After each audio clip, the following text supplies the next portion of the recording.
ان میں سے ایک حضرت انسان ہے، جس کے بارے میں وہ خود رب قدیر فرماتا ہے لَقَدْ خَلَقْنَا الْإِنسَانَ فِي أَحْسَنِ تَقْوِيمٍ، کہ ہم نے اسے اچھی صورت میں پیدا کیا، اور ہمیں یہ تعلیم دی گئی کہ ہم اپنے رب کی بارگاہ میں یہ دعا کیا کریں، اے رب تو نے ہمیں تاج بشریت تو عطا فرمایا، اشرف المخلوقات ہونے کا شرف اس سے مالا مال کیا، لیکن ہمارا قلب تیرے اختیار میں ہے، ہم بے بس، مجبور اور لاچار ہیں، لیکن تو نے ہمیں ایک نوع کے اختیار اور قدرت سے سرفراز فرمایا، ہمیں ہمارے جسم پر جہاں بے اختیاری حاصل ہے وہیں ایک نوع، ایک قسم کا اختیار بھی حاصل ہے، اور اس وجود کے لیے بنیادی انجن کی حیثیت انسانی قلب ہے۔ اس کے بارے میں تعلیم دی گئی کہ اپنے رب سے دعا کیا کرو کہ اے مالک ثبت قلبی علی دینک، میرے قلب کو اپنے دین پر ثابت قدمی عطا فرما۔ قلب انسانی ہی ہے جو اسے تبدیلی حالات، تبدیلی مزاج، تبدیلی کیفیات میں مبتلا کروا کر فرشتوں سے بھی اونچا مقام دلوا دیتا ہے، اور یہ قلب بشر ہی ہے جو اپنی الٹی کروٹ کے سبب انسان کو اسفل السافلین کی عطا گہرائیوں کے اندر گرا دیا کرتا ہے۔ اب یہ ثبات کہاں سے پائے، استقامت اور دین پر قیام کہاں سے پائے؟ تو اس نے فرمایا کہ آگاہ رہو، تمہارے دلوں کا سکون، ثبات، چین، قرار، اطمینان بذکر اللہ، میری یاد میں ہے۔ جب تم میری یاد کو اختیار کرو گے تو تمہیں یہ ہر یاد سے بے پرواہ کر دے گی۔ اگر ہم اپنی حالت دیکھیں، ہم نماز میں ہاتھ باندھ کے بھی کھڑے ہوتے ہیں تو ہمیں خدا یاد نہیں آتا، اپنا کاروبار، اپنی دکان، اپنا گھر بار، آل اولاد یاد آتے ہیں۔ تو ہمیں ہمارے ذکر نے خدا سے نہیں جوڑا، بلکہ شیطان کان پکڑ کے ہمیں دنیا کی طرف ہی لے گیا۔ وہ سکون نہیں مل پا رہا، وہ چین حاصل نہیں ہو رہا۔ اس کی وجہ ہے صحبت۔ صحبت انسان کے قلب پر خوشبو سے زیادہ اثر انداز ہوتی ہے۔ خوشبو انسان کے حواس کو اپنی جانب کھینچتی ہے، اٹریکٹ کرتی ہے، اپنے چنگل میں لے لیتی ہے، یا یوں کہا جائے چنگل کے مقابلے میں اپنے حصار میں مقید کر دیتی ہے۔ بعض اوقات ایسا بھی ہوتا ہے کہ کسی نے خوشبو لگائی ہے، وہ جا رہا ہے تو لوگ اس کے پیچھے چلنا شروع کر دیتے ہیں، صرف اس خوشبو کی بنا پر جو اس کے وجود سے لگ کر ہوا کو معطر کرتی ہے، اور ہوا کے ذریعے اس کی ناک، اور ناک کے ذریعے اس کے دماغ کو معمر کر رہی ہے۔ بے خودی میں وہ کہیں سے کہیں چلا جاتا ہے، پھر خیال آتا ہے کہ میں تو اس راہ کا مسافر نہیں تھا، میں تو کسی اور راہ کا راہی تھا۔ خوشبو کے اندر اتنی پاور ہونا چاہیے۔ اس سے تیز اور اس سے قوی تر حال صحبت کا ہے کہ صحبت انسان کو کہاں لے جاتی ہے۔ یہی وجہ ہے بزرگوں نے فرمایا صحبت صالح ترا صالح کند، کہ اچھے کی صحبت تجھے اچھا بنا دے گی اور برے کی صحبت تجھے برا بنا دے گی۔ ہمارے روز و شب جن لوگوں کے درمیان گزرتے ہیں ان ہاتھ میں تسبیح ہو، زبان پہ ذکر ہو، لیکن قلب میں یاد نہیں ہوتی۔ اللہ والے کہتے ہیں کہ اگر تم صرف زبان سے خدا کو اللہ اللہ اللہ اللہ کا ذکر کر رہے ہو تو یہ تو طوطے کو رٹائے ہوئے الفاظ کی طرح ہے۔ طوطے کو کچھ بھی رٹا دو، وہ اس کے دل کو نہیں بدل سکتا، اس کی کیفیت میں تبدیلی نہیں لا سکتا۔ ایک طوطا ہے، اگر اس کے قریب بلی کو چھوڑ دیا جائے، وہ میاؤں میاؤں سنتا رہے تو وہی آوازیں نکالنا شروع کر دیتا ہے۔ کوے کی آواز سنتا ہے، کوے کی آواز کو دہرانا شروع کر دیتا ہے۔ وہ فرماتے ہیں اس ذکر کا تمہاری زبان سے تمہارے قلب میں اترنا ضروری ہے۔ جب یہ ذکر تمہارے قلب کے اندر اتر جائے گا تو پھر تمہارا دل مطمئن ہو جائے گا، اور جب تمہارا دل مطمئن ہوگا تو یاد رکھو خدا ایسے ہی دلوں کو پسند فرماتا ہے، اور وہ قرآن میں کہتا ہے یا ایتھا النفس المطمئنہ، اے نفس مطمئنہ۔ غیر مطمئنہ تو کہیں اور کے لیے ہے، اب جو اس کے لیے خاص ہو گئے وہ فرماتا ہے اے نفس مطمئن، وہ دعوت دیتا ہے، وہ اس کو دعوت دیتا ہے، فرماتا ہے ارجعی الی ربک، آ جانا اپنے رب کی طرف۔ تو نے اپنے آپ کو ہمارے لیے خاص کیا، اور جو اپنے آپ کو ہمارے لیے خاص کر لے ہم اسے تنہا نہیں چھوڑا کرتے، ہم تو اسے دعوت دے کے بلایا کرتے۔ ارجعی الی ربک، آ ہماری طرف۔ خیر، بات بہت آگے چلی گئی تمہید میں، تو صحبت جو ہے یہ مؤثر ہوتی ہے، الصحبت مؤثر، خوشبو سے زیادہ یہ اثر انداز ہوا کرتی ہے۔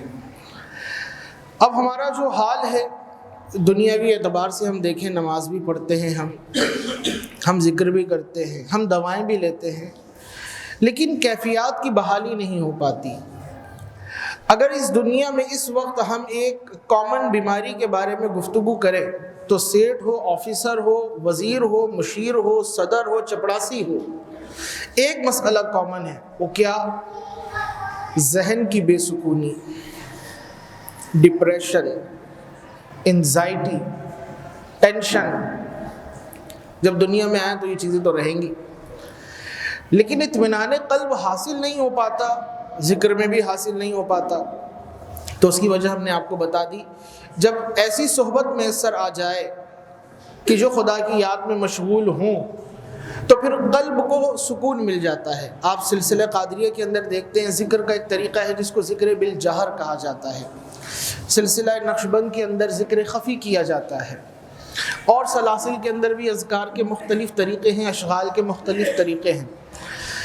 لیکن ہمارے ہاں مساجد میں آپ دیکھتے ہی ہوں گے بڑی راتوں میں ذکر ہوتا ہے، اللہ اللہ الا اللہ الا اللہ۔ یہ ذکر کیوں ہے؟ اللہ کا ہی نام لے رہے ہیں نا، دل میں بھی تو لے سکتے ہیں، لیکن بلند آواز سے مل کر سارے لے رہے ہوتے ہیں، اور ایک ہی ردھم کے اندر ضرب لگ رہی ہوتی ہے قلب پر۔ اس کا سبب یہ ہے کہ جب اس طرح بندہ مجمع کے اندر بیٹھ کر لوگوں کے درمیان موجود ہوتے ہوئے پھر روشنیوں کو مدھم کر دے، اور پھر اسے اپنا آپ بھی نہ دکھے اور سبھی اسی کیفیت کے اندر نظر آتے ہیں، تو بس یہ ایک لمحہ ہوتا ہے کہ جس لمحے کے اندر انسان اپنی خودی سے نکل جاتا ہے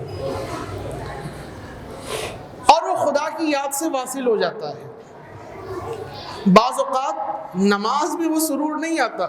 آپ دیکھیں کہ بہت سارے لوگ ہیں دنیا دار، ان کو بولو نماز کے لیے چلو نہیں آتے، لیکن اس کو بولو یہاں آ جاؤ ذکر ہوگا تو وہ مجلس تلاش کر رہے ہوتے ہیں۔ بلکہ بعض اوقات دنیا دار، ہمیں تو ایسے ایسے افراد ملے، کوئی شرابی ہے، کوئی حرام کمانے والا ہے، کوئی کیسا ہے، پھر وہ آ کے اپنی کیفیت بتاتے ہیں کہ ذکر میں بیٹھے تو ہماری کیفیت بدل گئی تھی۔ نماز بھی ذکر ہی تو ہے، خدا کی یاد ہے، لیکن ہم اسے اس طریقے سے نہیں پڑھ پا رہے جیسا اس نے حکم دیا کہ اقیموا الصلاۃ، قائم کرو۔ تو بزرگوں نے ایک طریقہ بتایا کہ جب تم اس طرح ذکر کرتے ہو اور صحبت تمہیں میسر آتی ہے اور سب ہی کا ارتکاز اور سب کا مقصود ایک ہی ہے، نماز پڑھنے میں ہر ایک کی غرض الگ ہو سکتی ہے، میری نوکری لگ جائے، میرا کاروبار چل جائے، میرا یہ معاملہ ہو جائے، میرا گھر بن جائے، مجھے ترقی مل جائے، میرا پروموشن ہو جائے، مختلف غرضیں ہو سکتی، لیکن اس وقت ایک ہی غرض ہے، اللہ اللہ۔ تھوڑی دیر پہلے کچھ اور حالت ہوگی، لیکن جب سب مل کے کرتے ہیں تو پھر حالت ایک ہی نقطے پر آ کر اٹک جاتی ہے اور وہیں سے ابتدا ہو جاتی ہے۔ تو یہ صحبت تھی جو لمحے کے اندر بندے کو بندگی کے درجہ کمال کی طرف لے جاتی ہے، اور یہی اس کی بندگی کی معراج ہے کہ تم نماز بھی پڑھو اس طرح کہ تم خدا کو دیکھو، ورنہ یہ کہ وہ تو تمہیں دیکھ رہا ہے۔ یہ ذکر کے اندر کیفیت پیدا ہو جاتی ہے۔ تو معاذ اللہ ایسا نہیں کوئی سمجھے کہ نماز کی اہمیت کو کم بیان کیا جا رہا ہے، اس سے اسی تک آنا ہے، اصل سکون وہیں پر ہی ہے۔ یہ تو وہاں تک پہنچنے کا ذریعہ ہے کہ ہائی ڈوز برداشت نہیں کر پا رہا تو چلو یہاں سے چلنا شروع کر دو، اس طرح کی صحبتوں سے آگے بڑھنا شروع کر دو، تمہیں وہ صحبت میں اثر نہیں آ رہی۔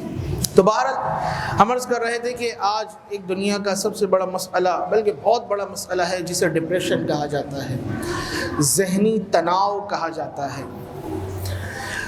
ویسٹ کے اندر بہت بڑے بڑے پاگل خانے ہیں اور بڑی کثرت کے ساتھ پاگل موجود ہیں۔ ہماری اتنے لوگ پاگل نہیں ہوتے، ہماری اتنے لوگوں کو نفسیاتی دورے نہیں پڑتے، ہمارے لوگوں کو اتنے ہسٹیریا کے مرض لاحق نہیں ہوتے جتنے آپ کو باہر کے ممالک میں ملیں گے۔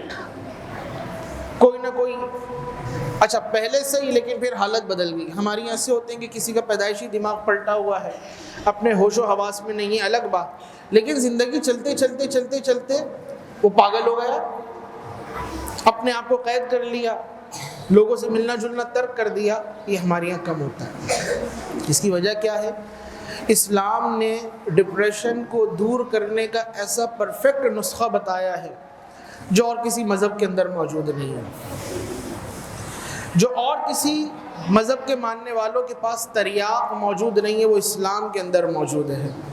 آپ دیکھیں بڑے بڑے بھکت، بڑے بڑے سادھو جو اپنا بچپن، اپنی نوجوانی، اپنی جوانی، اپنا بڑھاپا سب کچھ تیاگ دیتے ہیں، کس لیے؟ قلب کے سکون کے لیے، لیکن پھر بھی قلب کا سکون نہیں مل پاتا۔ زندگی بھر بھکشوں کو دیکھیں جو بدھا کے پیروکار ہیں، وہ کہاں کہاں اس قلب کے سکون کی تلاش کے اندر دورے کرتے ہیں، گردشیں کرتے ہیں، لیکن کیا قلب کا سکون ملتا ہے؟ نہیں۔ غم عاشقی تیرا شکریہ، کہاں سے کہاں پہنچ چکے، لیکن قلب کا سکون حاصل نہیں ہے۔ لیکن قربان جائیے اسلام کے، انسان بے سکونی کے انتہائی درجے پر ہو، انتہائی درجے پر، جس درجے کے بعد خودکشی ہے، خیال ہی یہ آتا ہے زندگی کو ختم کر لو، اس کا فائدہ کیا ہے؟ یہ سبب کسی بھی وجہ سے پیدا ہو سکتا ہے، وہ نسخہ میں آخر میں عرض کرتا ہوں، لیکن وقتاً فوقتاً انسان کی زندگی میں وہ لمحات آتے ہیں کہ وہ ڈپریشن میں جاتا ہے۔ طالب علم ہے، اس کو اچھے مارکس نہیں مل رہے، محنت پوری کر رہا ہے وہ، لیکن اچھے نمبر ہی نہیں آ رہے، محنت پوری کر رہا ہے، لیکن اساتذہ کا منظور نظر کوئی اور ہے، یا اس سے کوئی اور معاملہ ہوا، اس کو وہ گریڈ نہیں مل پا رہا، ڈپریشن شروع ہو گئی۔ کلاس کے اندر پڑھنے والے ایک جگہ ہیں، نہ پڑھنے والے ایک جگہ ہیں، بعض اوقات نکموں کو عزت مل جاتی ہے، پڑھنے والا ڈی گریڈ ہو جاتا ہے، ٹینشن ہی ٹینشن۔ بعض اوقات کلاس کے اندر ہی بچے آپس میں ایک دوسرے کو مختلف انداز سے تنگ کرنا شروع کرتے ہیں، بچے بچپن سے ڈپریشن میں مبتلا ہو جاتے ہیں، یہ چھوٹو ہے، یہ موٹو ہے، یہ کالو ہے، یہ ببلو ہے، یہ فلانا ہے، یہ فلانا ہے۔ وہ ڈپریشن کی ابتدائی قسم ہے، اور پھر وہ احساس کمتری بڑھاتی چلی جاتی ہے۔ اگر کوئی کمزور ہے تو اس کے کمزور ہونے کا ہی مذاق اڑایا جائے کہ یار تو اتنا پتلا کیوں ہے، یہ ڈپریشن یہاں سے شروع ہو گیا۔ تو زندگی میں وقتاً فوقتاً کبھی نہ کبھی یہ مسئلہ ضرور لاحق ہوتا ہے انسان کو۔ اسکول سے پاس آؤٹ کر کے نکلتا ہے، اب اس کو ٹینشن ہے کہ میں پاس ہو جاؤں گا کہ نہ میں فیل ہو جاؤں گا، نقل کر کے اس نے پیپر دیا ہے، لیکن ڈر ہوتا ہے کہ ایسا نہ ہو گریڈ یہ نہ بنے، اب کیا ہوگا، جاب ملے گی یا نہیں، فلانے کالج میں ایڈمیشن لینا ہے، پوری گیدرنگ اگر وہاں چلی گئی تو میں کہاں پہ جا کے پھنس جاؤں گا۔ اسی ٹینشن کے اندر وہ اپنا وقت، رزلٹ آ گیا، اب اس کے بعد پھر ایک مرحلہ ہے۔ لیکن یہ چھوٹی چھوٹی بے سکونیاں ہیں، چھوٹا سا ڈپریشن ہے، یہ کبھی زندگی میں طوفان کی طرح امڑتا ہوا بے سکونی کا طوفان آ کر انسان کو چاروں طرف سے گھیر لیا کرتا ہے، اور اس کو نکلنے کا کوئی ذریعہ نظر نہیں آتا۔ کاروبار کے اندر بڑا لاس ہو گیا، کیا کریں؟ کاروبار کے اندر دھوکہ ہو گیا، کیا کریں؟ گھر کے اندر کوئی سانحہ ہو گیا، کیا کریں؟ آپ نے دیکھا ہوگا لوگوں کو عموماً ایک دوسرے کے انتقال پر روتے ہیں، ایک رونے کی وجہ اپنے کی جدائی ہوتی ہے، اور ایک رونے کا سبب اندر قلب میں جو پیدا ہوتا ہے نا، وہ بہت بڑا سبب بعض اوقات یہ ہوتا ہے کہ اس سے ملنے والے فائدے اب کہاں سے ملیں گے۔ لوگ سمجھ رہے ہوتے ہیں کسی اور غم میں رو رہا ہے، وہ کسی اور غم میں جس کا اس کو خود نہیں پتا، وہ اس کی جدائی سے زیادہ ان فائدوں کے منقطع ہو جانے کے غم میں رو رہا ہوتا ہے کہ اب ہوگا کیا، بنے گا کیا، چلے گا کیسے، آگے کیسے بڑھوں گا۔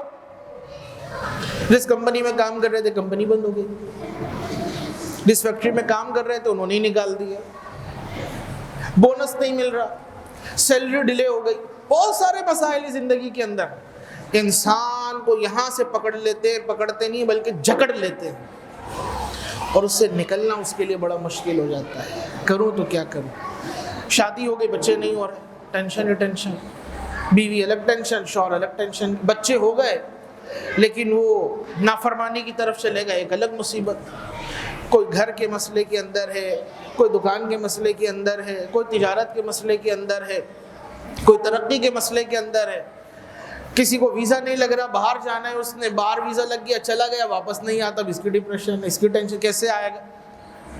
تو یہ زندگی جو ہے نا انہی چیزوں کے اندر چل رہی ہے، اور یہی چیزیں انسان کو ڈی ٹریک کر دیتی ہیں، اور بعض اوقات وہ ان معاملات کے اندر اتنا ملوث ہو جاتا ہے۔ اسی طرح ایک اور سبب ہے، آج کل نوجوانوں کو تو شاید ہر تیسرے چوتھے نوجوان کے ساتھ مسئلہ ہو، کیونکہ ہمارے یہاں دھوکہ بہت بڑھ گیا ہے، بے وفائی بہت بڑھ گئی ہے، دوست کے ساتھ با وفا نہیں ہے، کہتے تو ہیں دوست لیکن با وفا نہیں ہے، کہ آپس میں کلیگ بیٹھے ہوئے ایک دوسرے کے ساتھ کھاتے پیتے ایک ہی برتن کے اندر، لیکن موقع ملتے ٹانگیں کھینچ لیتے نہیں بلکہ ٹانگیں کاٹ ڈال دیا کرتے ہیں۔ یہ حال ہے، دھوکہ بڑھ گیا، بے وفائی بڑھ گئی ہے، مسلمان کو ایذا دینا بڑھ گیا ہے، فائدہ نہیں ہونا چاہیے اس کو۔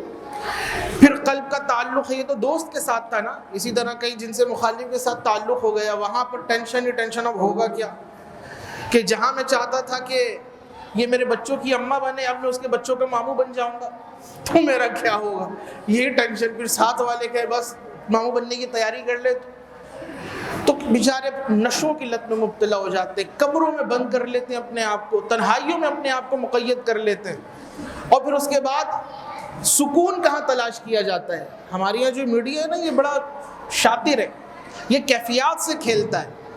آپ دیکھیں کتنی بڑی جو ہماری میوزک انڈسٹری ہے، ہماری سے مراد یعنی جو اس کو چلا رہے ہیں، میوزک انڈسٹری کے اندر اس طرح کے گویے ہیں جو خاص غمناک ہی کلام گاتے ہیں، خاص دردوں والے ہی کلام پڑھا کرتے ہیں، وہی غزلیں پڑھا کرتے ہیں، اور ان کا وہی مال بکتا ہے، کیونکہ خوشی پڑھیں گے تو خوشی کے سوداگر الگ ہیں، غموں کے سوداگر زیادہ ہیں۔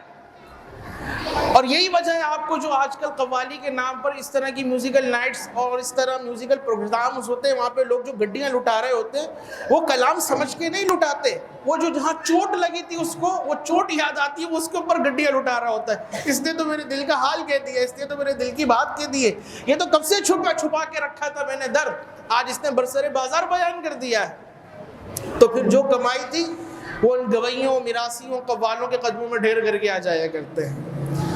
سکون کی تلاش ہے، اس کو پیسے پھینک کر سکون مل رہا ہے، حالانکہ پیسے جمع کرنے میں سکون تھا۔ تو یہ جو حالت ہے، پھر بعض اوقات دھوکہ ہو گیا، کوئی آپ کا پیسہ لے کے بھاگ گیا، اب انسان کنگال و قلاش روڈ پہ آ گیا، کروں تو کیا کروں، پوری مارکیٹ پیچھے لگی ہوئی ہے، میرا پیسہ دو، میرا پیسہ دو، گھر پر آ گئے پیسہ دو، جہاں جہاں پیچھے لگے، نام خراب ہو رہا ہے، کریں تو کیا کریں۔ پھر معاذ اللہ شیطان وسوسے ڈالتا ہے، کیا فائدہ ایسی زندگی کا، ڈیڑھ ہوشیار ہوتا ہے، بھاگ جا، ادھر سے پکڑ ادھر دے دے، جو عادی مجرم ہے ادھر سے پکڑ ادھر دے دے۔ بعض وہ ہوتے ہیں وہ کہتے ہیں اپنی زندگیوں کا خاتمہ کر لو، معاذ اللہ ثم معاذ۔ خودکشی کی بہت بڑی وجہ یہ ڈپریشن ہے۔ گزارش ہے اگر انتظامیہ کا کوئی بھائی ہو تو اوپر دیکھ لیں، ان بچوں کو کوئی تکلیف نہ ہو۔ درود پاک پڑھ لیجیے، صلی اللہ علیہ نبی صلی اللہ علیہ وسلم، صلاۃ و سلام علیک سیدی یا رسول اللہ۔ تو اس کی بہت بڑی وجہ یہ ہے، حالانکہ مسلمان اس کو پریشان ہونے کی کیا ضرورت ہے، مسلمان کا ایمان اپنے رب پر ہے، مسلمان وہ اپنے رب پر ایمان رکھتا ہے، اپنے رب پہ بھروسہ کرتا ہے، اس کے لیے تو ہر بھنور سے نکلنے کا ذریعہ موجود ہے، اس کے لیے تو ہر طوفان سے، اسی طرح جس طرح دودھ سے بال اور آٹے سے بال نکال لیا جاتا ہے، نکلنے کا ذریعہ اور سبب موجود ہے، بس شرط یہ ہے کہ وہ اس کو جانتا ہو، لیکن وہ سمجھنا نہیں چاہتا، وہ اس تک پہنچ نہیں پاتا، اور پھر وہ سکون ایسی جگہوں پہ تلاش کرتا ہے کہ جہاں پر بے سکونی ہی ہوتی ہے۔ دنیا کے اندر بہت سارے لوگ نشے میں اس لیے مبتلا ہوئے کہ وہ سکون چاہتے ہیں۔ نشہ ان کو لگتا ہے سکون دیتا ہے، وہ گردے خراب کرتا ہے، وہ جگر خراب کرتا ہے، وہ تمہیں ہاسپٹل میں پہنچا دیتا ہے، پھر آخر میں ایڑیاں رگڑ رگڑ کے مرتے ہو تم۔ بھائی یہاں پہ سکون نہیں ہے، یہاں پہ قرار نہیں ہے، یہاں پہ چین نہیں ہے۔ اسی طرح دوائیاں، بالخصوص جو اینٹی ڈپریشن دوائیاں ہیں، بہت بڑی مارکیٹ ہے اس کی، کہ وہاں پہ لوگوں کو یہ دوائیں دی جاتی ہیں تاکہ ان کے اندر ہیپی ہارمونز ڈیولپ ہوں اور اس کے بعد ان کو اچھا محسوس ہو، لیکن وہ بہت وقتی طور پر ہوتا ہے اچھا، پھر اس کے بعد دوبارہ وہی کنڈیشن آ جاتی ہے۔ میرے بھائیوں، زندگی کے اندر کوئی بھی مسئلہ آئے، کوئی بھی پریشانی آئے، کوئی بھی تکلیف آئے، کوئی بھی ٹینشن آئے، پوری دنیا آپ کے مخالف ہو جائے، آپ نے کیا کھو دیا؟ کچھ بھی نہیں۔ آپ اپنے رب کے ساتھ جڑے ہوئے ہیں، پوری دنیا آپ کے مخالف ہو جائے، آپ کا کچھ نہیں بگڑ سکتا۔ بس بھروسہ اپنے رب پر ہونا چاہیے۔ کل گھر میں پر ڈے لاکھ روپے آیا کرتا تھا، لیکن آج 1000 روپے بھی نہیں آ پاتا۔ کیوں پریشان ہوتے ہو؟ حالت بدلیں گے، کبھی بھی حالت ایک جیسی نہیں رہتی۔ یہ غلطی تھی، سمجھتے رہے کہ روزانہ لاکھ روپے آئے گا اور لاکھ لٹاتے رہے، اس وقت بچانا تھا، لیکن اب 1000 آ رہے تو پریشان نہ ہو کہ ہمیشہ یہی حالت رہے گی۔ حالت تبدیل ہو جائے گی، اپنے رب سے جڑے ہوئے ہو آپ۔ اگر کسی کو موذی مرض ہو گیا، وہ ٹینشن لے کے بیٹھ گیا، یار میرے کو تو بلڈ پریشر ہو گیا ہے، یار مجھے تو شوگر ہو گیا ہے، اور پھر اس کے بعد وہ اس کی ہولناکیاں سوچنا شروع کر دے، میں ڈائبٹک پیشنٹ ہو گیا، اب میرے ساتھ یہ مسئلہ، اب میرے ساتھ یہ مسئلہ۔ آخر میں وہ جو شوگر کے اندر احتیاط نہیں کرتے اور پھر اس کا بدترین درجہ، کسی کی انگلی کٹ رہی ہے، کسی کا ہاتھ کٹ رہا ہے، کسی کا پیر کٹ رہا ہے، وہ منظر یاد آئے اور شوگر اور بڑھنا شروع ہو جائے، مصیبت اور اپنے گلے کے اندر مول۔ اپنے آپ کو کول ڈاؤن رکھیں، کسی طرح کے بھی حالات ہوں اور کتنے ہی مضبوط آدمی کیوں نہ ہو، وقتی پریشانی آتی ہے، اپنے آپ کو کنٹرول رکھنا ہے۔ اور کنٹرول میں نہیں آ پا رہا ہے انسان کا وجود، انسان کے اعصاب، انسان کا قلب، جس کے اندر اطمینان چاہیے تھا، تو اللہ نے فرمایا بندہ پریشان کیوں ہوتا ہے، تو کتنی ٹینشن کے اندر کیوں مبتلا نہ ہو، میری یاد کی طرف۔ اور وہ یاد کیا ہے؟ کبھی تجربہ کر کے دیکھیے گا، صرف اچھا وضو کریں اور اس کے بعد مصلی بچھائیں، تنہائی میں یا مسجد میں آ جائیے، اذان سے پہلے یا جماعت قائم ہونے سے پہلے آ جائیں۔ نماز پڑھنے کا مکروہ وقت نہ ہو تو وضو کریں، 2 رکعت نماز پڑھیں۔ نماز اس طرح پڑھیں جو قرآن پڑھ رہے ہیں اس کا ترجمہ آپ کو سمجھ میں آئے۔ نماز کے اندر ہی دل کے اندر سکون اور سکینہ اترنا شروع ہو جائے گا۔ اگر ترجمہ یاد نہیں کیا، قرآن سمجھ نہیں آ رہا، سلام پھیر دیجئے، مصلی پہ بیٹھیے سر جھکا کر اور اپنے رب سے باتیں شروع کر دیں۔ یا اللہ، میں تیرا بندہ خطا کار ہوں، میں تیرا بندہ عاصی ہوں، یہ مصیبت مجھ پر آ گئی، نکالنے والا کون ہے تو؟ میں تو کچھ بھی نہیں تھا، وجود دینے والا کون ہے تو؟ پریشانی آ گئی، ڈالنے والا کون ہے تو؟ مصیبت میں گھر گیا، نکالنے والا کون ہے تو؟ اپنے رب سے بات کر کے دیکھیے، اور جب یہ گفتگو شروع ہوگی نا اور تعلق جڑے گا تو آنکھوں سے آنسو بہنے لگیں گے، خیال آئے گا جس کو تو پکار رہا ہے تو یہ تو بتا تو اس کا ہے کتنا نافرمان۔ پھر اندر احساس جرم پیدا ہوگا، اندر احساس خطا پیدا ہوگا، پھر یہ احساس خطا اور احساس جرم انسان کو بندگی کی ترقی کی طرف لے کر جائے گا کہ تو خطا کار ہے، وہ عطا کرنے والا ہے۔ اور پھر جب یہ اپنے آپ کو خطا کار ماننا اور اس کو کرم اور عطا والا ماننا، کنیکشن اور مضبوط ہوتا چلا جائے گا، آنسو بہتے رہیں گے، ہاتھ اٹھے رہیں گے، دامن گیلا ہو جائے گا، چہرے پر اشک بہ بہ کر دل کی تمام تکلیفوں کو، دل کے تمام دردوں کو آنکھوں کے راستے بہا کے لہ جائیں گے، اور اس کے بعد جب چہرے پر ہاتھ پھیر کے اٹھیں گے نا تو یوں لگے گا پوری دنیا آپ کے موافق ہو گئی ہے، سارا ڈپریشن ختم ہو گیا، ساری تکلیف ختم ہو گئی۔ بتاؤ، دنیا کے کسی ڈاکٹر کے پاس یہ نسخہ ہے؟ دنیا کی کسی لیبارٹری کے اندر یہ نسخہ ہے؟ یہ تو اسلام نے ہمیں فری میں دے دیا ہے۔ اور بزرگ فرماتے تم کچھ بھی نہیں کر سکتے، نماز بھی نہیں پڑھنے کا تیرا دل چاہ رہا ہے، بندے صرف ایک اچھا تازہ وضو کر لے مسواک کے ساتھ، سنت طریقے سے مسواک کر اور کامل وضو کر، تیرا ڈپریشن آدھا ہو جائے گا، ریلیز ہو جائے گا ڈپریشن۔ بہرحال آج ہر دوسرا بندہ اس میں مبتلا ہوتا ہے اور انتہا اس کی بہت کثیر ہوتی ہے، اس کے اسباب بہت سارے ہیں، علاج بہت سارے ہیں، لیکن آج ہم نے ابتداءً تمہیدی کلام کیا اس پر کہ اس کا سبب کیا ہوتا ہے اور بچنے کا ایک فائنلی نسخہ کیا ہے۔ اللہ تعالی ہم سب کو اس موذی مرض سے عافیت عطا فرمائے۔ اور کم از کم دن میں 5 نمازیں تو پڑھنی ہے، 2 رکعتیں اس طرح پڑھیں کہ وہ 2 رکعتیں دنیا کے لیے نہ ہوں، وہ صرف اپنے رب کے لیے۔ اے مالک یہ 2 رکعتیں صلاۃ التوبہ کی، صلاۃ الاستغفار کے نام سے، صلاۃ اللیل، کچھ بھی نام دے لیں اسے، کچھ نام یاد نہیں آتا، 2 رکعتیں پڑھ رہا ہوں اپنے رب سے دوستی کرنے کے لیے، اپنے رب کے قریب آنے کے لیے 2 رکعتیں پڑھ لیں، اور بس پھر اپنے اندر احساس خدا پیدا کرتے رہیں اور اس سے بچنے کا جذبہ پیدا کرتے رہیں، اور پھر آپ دیکھیے آپ ہی دنیا کے سب سے بڑے سیٹ ہیں۔ دنیا آپ کے قدموں پر ہے اور آپ سمجھیں گے کہ آپ دنیا کے اوپر حاکم ہو گئے، لیکن وہ حاکمیت ایسی ہوگی، دل میں کبر نہیں ہوگا، دل میں لالچ نہیں ہوگا، دل کے اندر غنا ہوگا، بندہ اپنے آپ کو عاجز ہی عاجز تصور کرتا رہے گا۔ یہ سب سے بڑی بادشاہت ہے کہ دنیا قدموں میں ہو لیکن وہ اپنے آپ کو مصطفیٰ کریم کے قدموں میں سمجھتا رہے، اپنے رب کی چوکھٹ میں پڑا سمجھتا رہے۔ اللہ تعالی ہم سب کو ایسی بادشاہت سے اپنے محبوبوں کے صدقے کچھ نہ کچھ حصہ ضرور عطا فرمائے۔ آمین۔ وآخر دعوانا الحمد للہ رب العالمین۔